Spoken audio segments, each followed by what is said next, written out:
The emergency SOS that summoned the Deathworlder fleet Part 1 Velar station floated in the dark space between star systems. It was a small place, built for healing, not for war.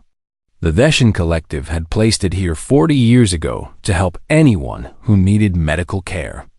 They did not ask questions. They did not charge money. They simply helped. Dr. Yenis stood in the command center and watched the screens.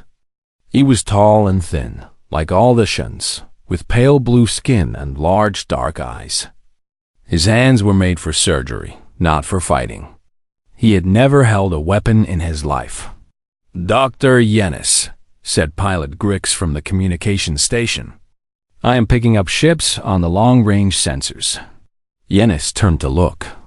Grix was young, barely past his training years. His voice shook slightly as he spoke. "How many ships?" Yenis asked. 5. They are coming fast."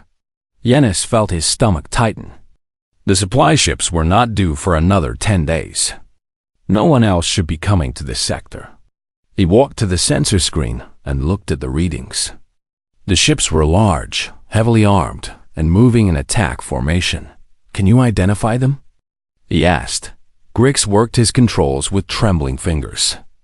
The computer processed the ship signatures and displayed the result. Grix made a sound of pure fear. "Korthax."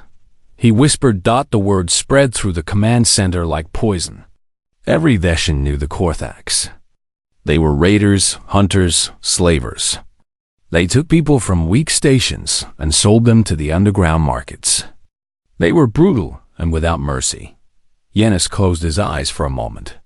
On his station, there were 47 Veshin staff members. There were also 200 refugees from 3 different species, all of them sick or injured, all of them helpless. Children were among them. The elderly, the dying. "Send a distress signal to the Valari homeworld," Yenis ordered. "I am trying," Grix said. "But the signal is being blocked. They are jamming us. Try the Corvin patrol fleet." "Also jammed? The merchant lanes?" "Everything is jammed, Dr. Yenis. I cannot reach anyone." The Korthax were smart. They had done this before. They blocked all communications so that no one could call for help. Then they took their time. They enjoyed the fear. The main screen flickered and a face appeared. It was a Korthax, massive and covered in thick gray scales. His eyes were yellow and filled with cruel amusement. A long scar ran down the side of his face. "I am War Chief Dronok," the Korthax said. "You will lower your shields and open your airlocks. If you do this, we will be quick. If you do not, we will be slow. The choice is yours." Yenis stepped forward. "This is a medical station. We have only patients and doctors.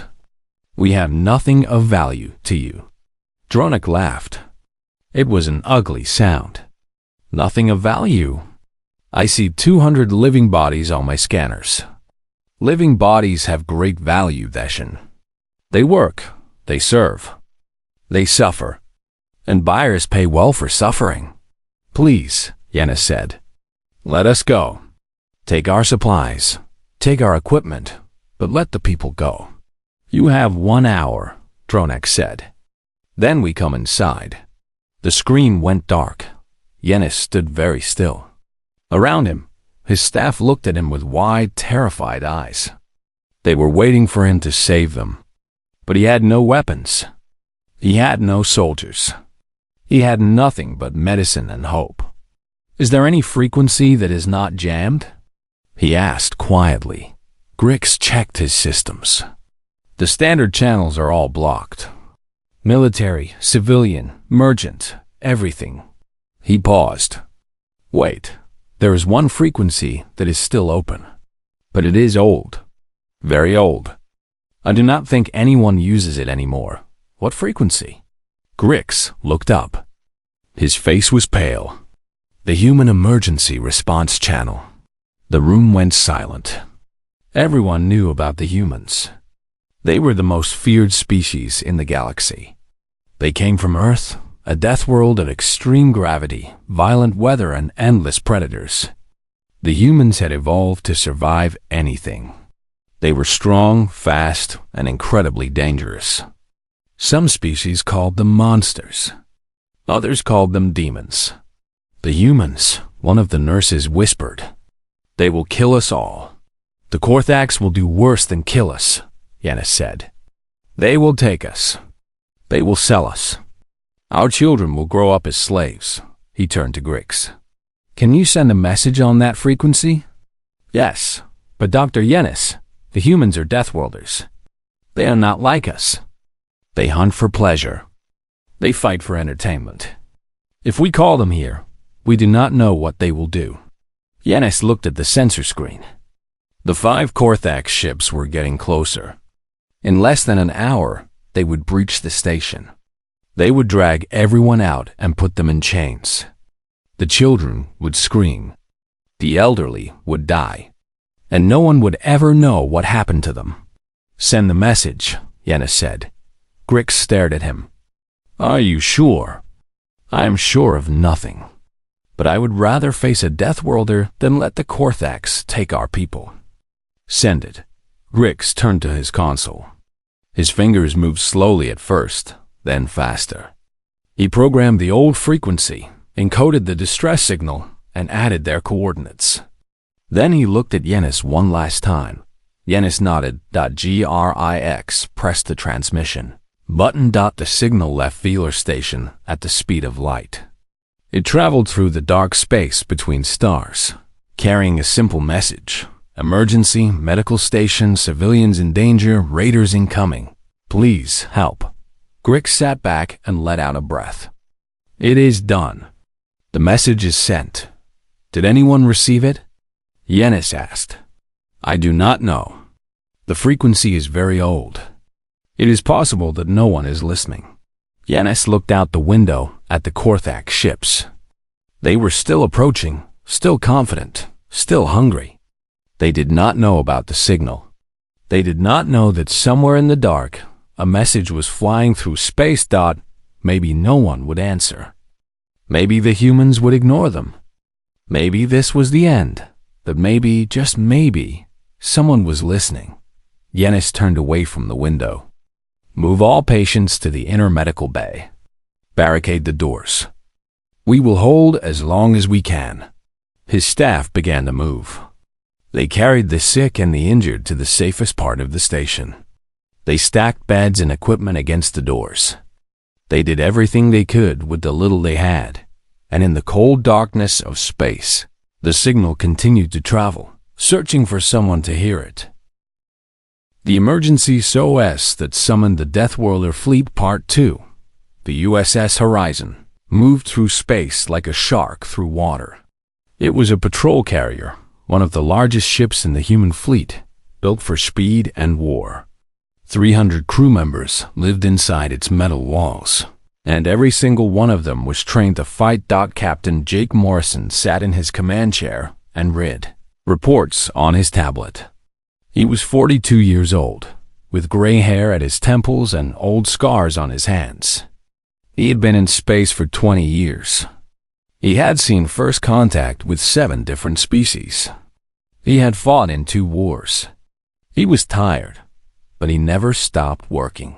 "Captain," said Lieutenant Danny Vega from the communication station, "I am picking up something strange." Morrison looked up.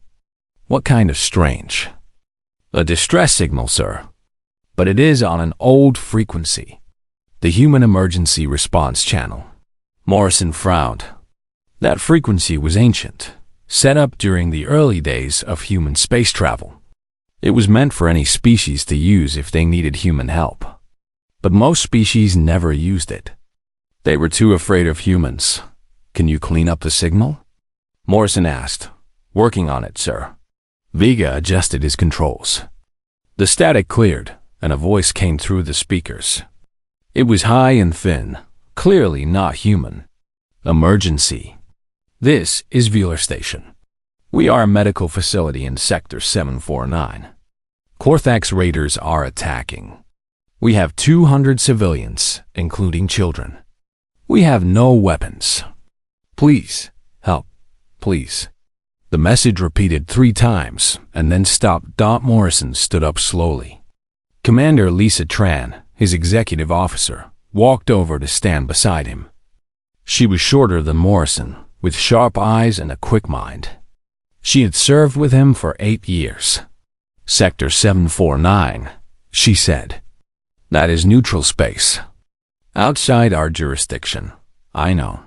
If we go there, we could cause a diplomatic incident. I know that too. Tran looked at him. What are you going to do? Morrison turned to face his bridge crew. They were all watching him, waiting for his decision. He thought about the voice on the recording. He thought about the fear in it. He thought about the children. How fast can we get there? He asked. Vega checked his calculations. 4 hours at maximum speed, sir. Do it. The helmsman entered the new course. The Horizon's engines roared to life, and the ship turned towards Sector 749. The stars stretched into lines as they jumped to faster-than-light speed. Tran moved closer to Morrison. You know, this could be a trap. It could be. You know, the Korthax might have already taken everyone by the time we arrive. They might have. So why are we going? Morrison looked at her. Because someone asked for help, Lisa. Because that is what we do. Tran nodded slowly. She did not argue. She had known Morrison long enough to understand. Humans did not ignore distress signals. It was part of their nature, written into their bones. When someone called for help, you answered. It did not matter who they were or where they were from. You answered. Morrison walked to the communication station. Vega, contact Earth Command. Tell them we are responding to an emergency distress signal in neutral space. Request backup. Yes, sir. Vega sent the message. The response came quickly. Admiral Claire Santos appeared on the main screen. She was an older woman with white hair and a face like stone. She had commanded the Earth Defense Fleet for 15 years. Captain Morrison, she said, I received your message. What is the situation? Morrison explained everything. The distress signal, the medical station, the Korthax raiders, the civilians in danger. Santos listened without interrupting. When he finished, she was quiet for a long moment. Sector 749 is outside our territory, she said.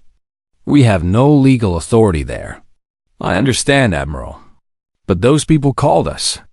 They used our frequency. They asked for our help. The Korthax will see this as an act of war. The Korthax are attacking civilians, Admiral. Women, children, patients in hospital beds. If we do nothing, those people will disappear. They will become slaves. And the galaxy will learn that calling humans is useless. Santos looked at him for a long time. Then she smiled, just a little. You always were stubborn, Morrison. She turned to someone off-screen. Send the Ranger and the Valiant to Sector 749. Full combat readiness. Morrison felt relief flood through him. Thank you, Admiral. Do not thank me yet. Bring those people home safe, and then we will talk about thanks. The screen went dark. Morrison turned to his crew. You heard the Admiral. We are getting backup. 2 more ships will meet us there. The bridge erupted in quiet activity. Officers checked weapons, ran diagnostics, and prepared for battle. They were professionals, trained for exactly this kind of situation. But there was something else in the air too. Something that Morrison recognized. It was anger. Humans did not like slavers. They did not like raiders who attacked the weak. It went against everything they believed in. Every person on the horizon was thinking about those civilians, those children, trapped on a station with monsters closing in. And every person on the horizon wanted to do something about it. Chief Harper, Morrison said into his communicator. Report to the bridge. A few minutes later, Chief Petty Officer Ben Harper walked through the door. He was a big man, built like a boxer, with a shaved head and hands like hammers. He led the Marine squad on the horizon. 30 soldiers trained for boarding actions and close combat. "Sir," Harper said, "we are responding to a hostage situation," Morrison told him. "Korthax raiders have surrounded a medical station. 200 civilians inside. Your squad will board the station and eliminate any hostile forces." Harper's eyes went hard. "Slavers?" "Slavers, we will be ready, Captain." Harper left to prepare his team. Morrison watched him go and then turned back to the main screen. The stars continued to fly past as the horizon raced toward its destination. Somewhere out there, a group of frightened doctors and patients were waiting. They had called for help, probably expecting no one to answer. They had no idea what was coming. 3 human warships were on their way. 300 soldiers, thousands of weapons, and a very simple message: "Hold on, we are coming." The Korthax thought they were hunting the weak.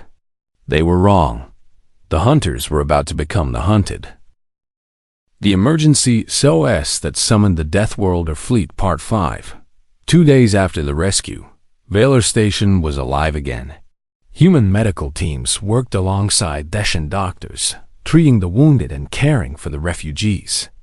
The damage to the station had been repaired. The Korthax prisoners had been taken away for trial. And for the first time in days, people were smiling. Dr. Yenis walked through the corridors of his station, still amazed at everything that had happened. Human soldiers guarded the airlocks, their faces calm and watchful. Human engineers fixed broken systems with tools Yenis had never seen before. Human medics treated patients with surprising gentleness. These were the Deathworlders, the monsters from the high-gravity planet, the creatures that other species feared more than anything in the galaxy. And here they were, giving medicine to children and fixing broken machines. Yenis found Captain Morrison in the command center, reviewing reports on a tablet. The human captain looked up as Yenis entered. "Dr. Yenis," Morrison said, "how are your patients?" "They are recovering, thanks to your medical team." Yenis hesitated. "Captain, I want to thank you for everything." Morrison shook his head. "No thanks needed, Doctor. We did what anyone should do. But no one else did. We sent distress signals to 6 different species. Only humans answered." Morrison was quiet for a moment. Then he said, "I cannot speak for other species. I can only speak for humans.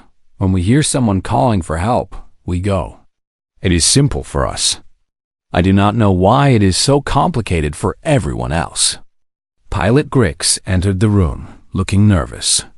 He had barely slept since the rescue. He walked up to Lieutenant Vega, who was working at the communication station. "Lieutenant," Grix said. "May I ask you something?" Vega looked up. "Sure. What is it? Why did you come so fast? You were far away. You had no obligation to help us. And yet you came at maximum speed without hesitation. I do not understand." Vega leaned back in his chair. It is hard to explain to someone who did not grow up on Earth. Humans have a long history. Thousands of years of war, disaster, and suffering. But through all of it, we learned one thing. When people work together, they survive. When they ignore each other, they die. But we are not humans. We are strangers. That does not matter. Life is life. Suffering is suffering. When someone is in pain, you help them. When someone is in danger, you protect them. It is not about who they are. It is about who we are. Grix was quiet for a long time. Then he said, "I want to learn more about humans. About your culture. Is that possible?" Vega smiled. "I think we can arrange something." 1 week later, the Galactic Council met in their great chamber. Representatives from 100 different species sat in a vast circular room, their faces displayed on screens that stretched from floor to ceiling. The chamber was full of tension. Ambassador Natalie Brooks stood at the human podium, calm and composed.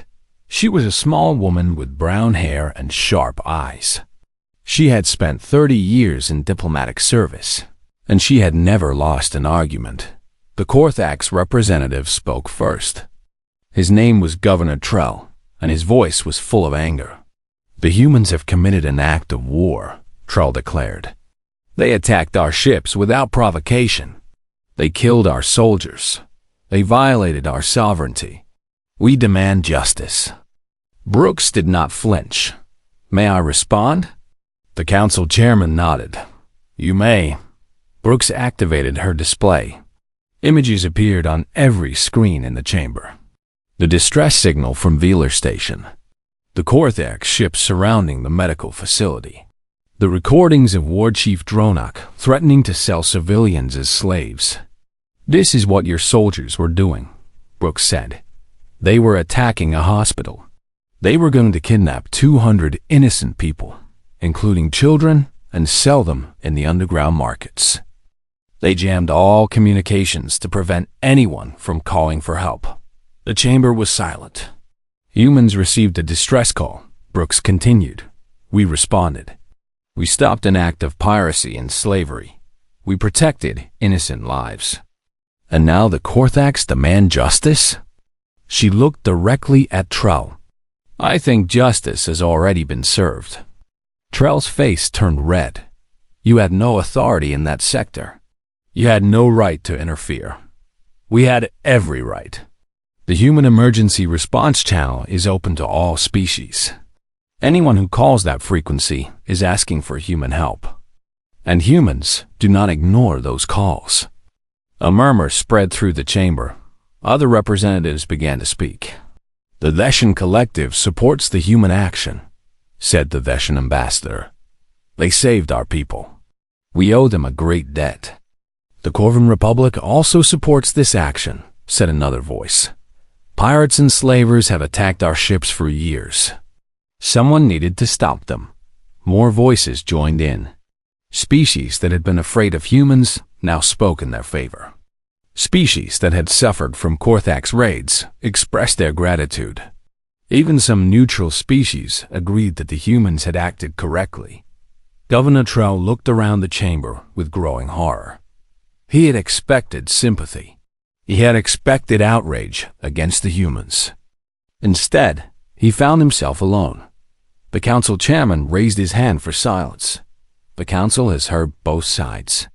We will now vote on a proposal to establish human emergency response stations in neutral space so that any species in danger can call for help." The vote was not even close. The proposal passed with overwhelming support. Brooks allowed herself a small smile. History had been made today, back on Earth. Admiral Claire Santos watched the council session from her office. When the vote passed, she nodded with satisfaction. "Well done, Morrison," she said quietly. Far away, the USS Horizon returned to patrol duty. Captain Morrison stood on his bridge, watching the stars. His crew worked around him, ready for whatever came next. They had done something good.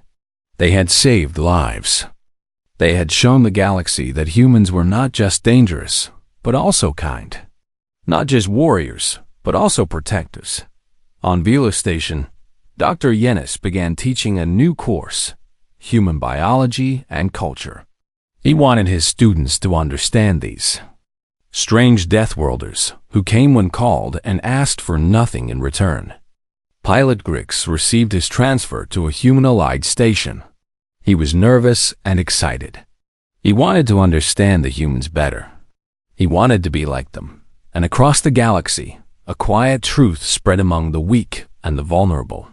When you have no one else to call, when all hope seems lost, there is one frequency that always answers. The Deathworlders will come, not to conquer, not to enslave, but to protect. The galaxy had learned a lesson that day. Humans were dangerous, yes, but they were dangerous to those who hurt the innocent. They were dangerous to slavers and raiders and pirates. They were dangerous to anyone who preyed on the weak. And for everyone else, for the frightened and the desperate and the lost, humans were something far more important. They were hope. The stars continued to shine. The ships continued to fly. And somewhere in the darkness, a human patrol carrier scanned the old frequencies, listening for anyone who needed help. Because when the weak cry out, the Deathworlders answer, and the predators learn to fear the protectors. The emergency SOS that summoned the Deathworlder fleet Part 3. 3 hours had passed since Grix sent the distress signal. 3 hours of waiting, watching, and praying. The Korthax ships had not moved closer. They were playing with their prey, letting the fear build. Dr. Yennis stood in the inner medical bay, surrounded by patients and staff. The room was crowded and hot. Children cried in their parents' arms. Elderly patients lay on beds that had been pushed against the walls. Everyone was scared. "Dr. Yennis," said a nurse. "The Korthax are broadcasting again." Yennis walked to a small screen mounted on the wall. Ward Chief Dronak's face appeared, still smiling that terrible smile. "Your hour is over, Deshin," Dronak said. "Lower your shields." "Please," Yennis said. "We are only doctors. We cannot fight you, but we cannot give you our patients. They are under our protection." Dronak laughed. "Protection?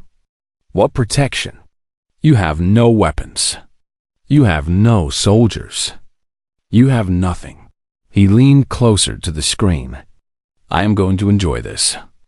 My men have not had fresh prey in weeks. They are hungry." The screen went dark. Yennis turned to face his people. They looked at him with desperate eyes. He wanted to tell them that everything would be okay. He wanted to promise them safety. But he could not lie. "Not now. Listen to me," he said. "I do not know what will happen next, but I want you to know that I am proud of all of you. We have spent our lives helping others. We have healed the sick. We have saved the dying. Whatever happens, no one can take that from us." A young mother held her child closer. An old man closed his eyes and whispered a prayer. The nurses and doctors stood straight, trying to be brave. In the command center, Grix sat alone at his station. He had refused to leave. He kept watching the human frequency, hoping for a response. But there was nothing. Just silence. "No one is coming," he whispered to himself. "No one heard us." A loud bang echoed through the station. Then another. The Korthax had begun cutting through the outer airlock. Grix closed his eyes. He thought about his family back home. He thought about the life he had wanted to live. He thought about all the things he would never do. The banging stopped. A moment of silence. Then the outer airlock opened with a hiss. Heavy footsteps echoed through the corridor. The Korthax were inside. Grix could hear them moving through the outer sections of the station. They were not rushing. They were taking their time, checking every room, enjoying the hunt. Occasionally, he heard laughter. The sound made his blood freeze. He looked at his sensor screen one more time. The 5 Korthax ships hung in space outside the station, dark and patient. Nothing else was there. No rescue. No hope. And then the screen changed. 3 new contacts appeared at the edge of sensor range. They were moving fast, faster than anything Grix had ever seen. They dropped out of faster than light travel and came to a sudden stop. Grix stared at the readings. The 3 new ships were huge, bigger than the Korthax vessels, and their energy signatures were off the charts. They were not Deshin. They were not Korthax. They were not any species. Grix recognized. His communication console beeped. An incoming message on the human frequency. Grix pressed the button with shaking hands. A voice came through, calm and clear. "This is Captain Jake Morrison of the USS Horizon. We received your distress signal. Identify the hostile forces." Grix could not breathe. He could not think. For a moment, he just sat there, unable to believe what he was hearing. "Respond, please," the voice said. "We are here to help." Grix found his voice. This is Velar Station. The hostile forces are Korthax raiders. 5 ships? They have breached our outer airlock. They are inside the station. How many civilians on board? 247. Medical staff and patients. Understood. There was a pause. Help is here. Stay away from the outer corridors. We are coming in. The channel went silent. Grix jumped up from his seat and ran toward the medical bay. He burst through the door, gasping for air. Everyone turned to look at him. They came, he said. The humans came. Yennis grabbed his arm. What are you saying? 3 ships. Human warships. They are here. They received our signal. They are coming to help us. For a moment, no one moved. Then the young mother started to cry. The old man opened his eyes and laughed. The nurses and doctors looked at each other with disbelief and hope. The humans, someone whispered. The Deathworlders. They answered, Yennis said softly. They actually answered. In the outer corridors, the Korthax soldiers continued their hunt. They did not know that anything had changed. They did not know that 3 warships had just arrived. They did not know that the most dangerous species in the galaxy was about to come through those doors. War Chief Dronuk stood on the bridge of his ship, watching the station with satisfaction. Soon his men would bring out the slaves. Soon he would be rich. His sensor officer made a strange sound. War Chief, new contacts. Dronuk turned. What new contacts? 3 vessels, large, unknown configuration. The officer's voice trembled. They came out of nowhere. Dronuk walked to the sensor screen. He saw the 3 ships, and for the first time in many years, he felt afraid. He recognized the design. Every raider in the galaxy knew that design. Human warships. No, he whispered. That is impossible. How did they know? Before he could say anything else, a new transmission came through. The voice was human, cold, and hard. Korthax vessels, this is Captain Jake Morrison of the United Earth Fleet. You have attacked a civilian medical station. You have taken hostages. You will stand down immediately and surrender, or we will destroy you. You have 60 seconds to comply. Dronuk's hands shook. His men looked at him with terror in their eyes. 60 seconds. The clock started ticking. The emergency SOS that summoned the Deathworlder fleet Part 4. The 60 seconds passed.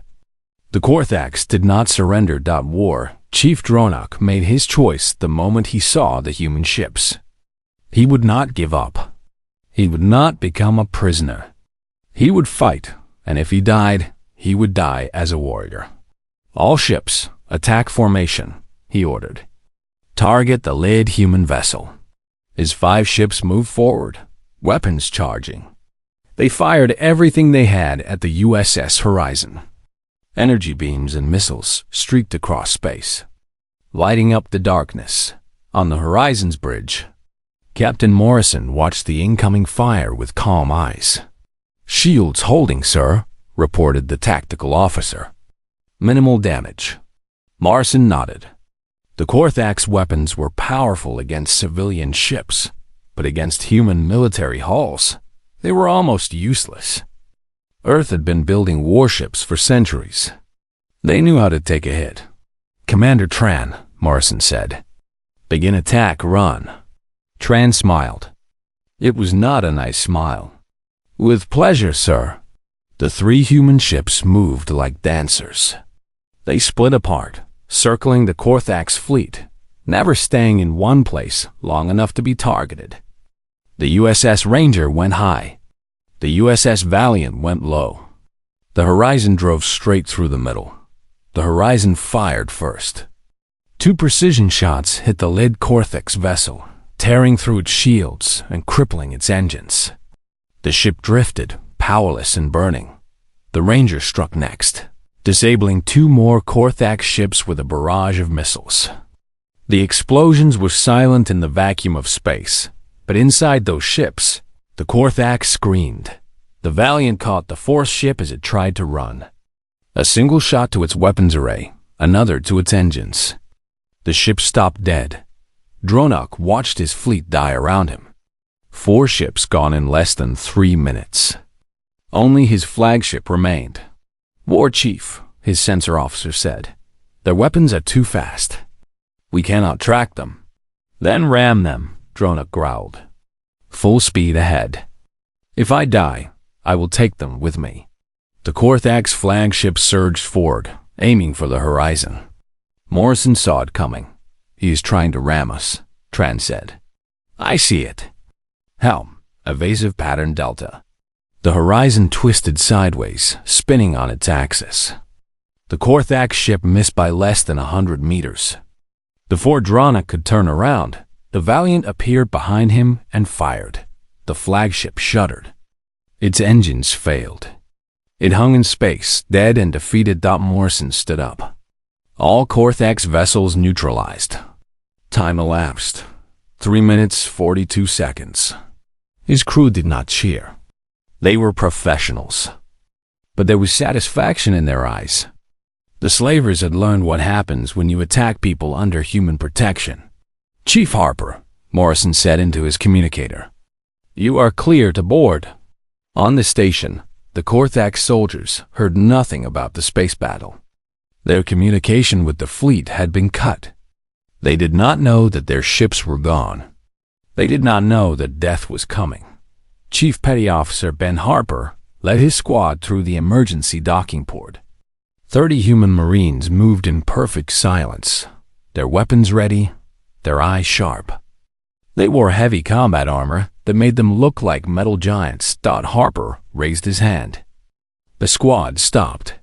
Thermal scans show 15 hostiles in the outer corridors, his tech specialist reported.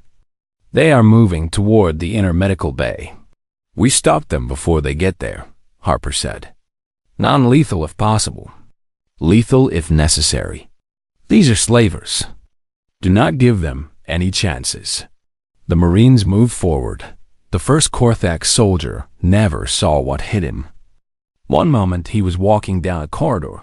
The next moment he was on the ground with a human standing over him. The human moved so fast that the Korthax could not even raise his weapon. Harper grabbed the Korthax by the throat and threw him against the wall. The impact knocked him unconscious. "One down," Harper said quietly. The Marines spread out through the station. They moved like ghosts, appearing from shadows, striking without warning. The Korthax were bigger than humans, but they were slow, clumsy, and completely unprepared for what they were facing. A Korthax raider turned a corner and found 3 humans waiting for him. He tried to fire his weapon, but a human hand grabbed the barrel and twisted it away. Another hand hit him in the face. He dropped like a stone. 2 more Korthax tried to fight back. They fired their weapons at the approaching Marines. The energy beams hit human armor and did nothing. The humans kept walking forward, unstoppable, relentless. The Korthax ran. They did not get far. In the center of the station, a group of Korthax had found the medical bay. They were trying to break through the barricade, laughing at the weak barriers made of beds and equipment. "Almost through," one of them said. "The prey is waiting inside." The barricade collapsed. The Korthax stepped forward, weapons raised, ready to claim their slaves. Ben Harper appeared in front of them. He stood alone in the doorway, a single human facing 5 armed Korthax.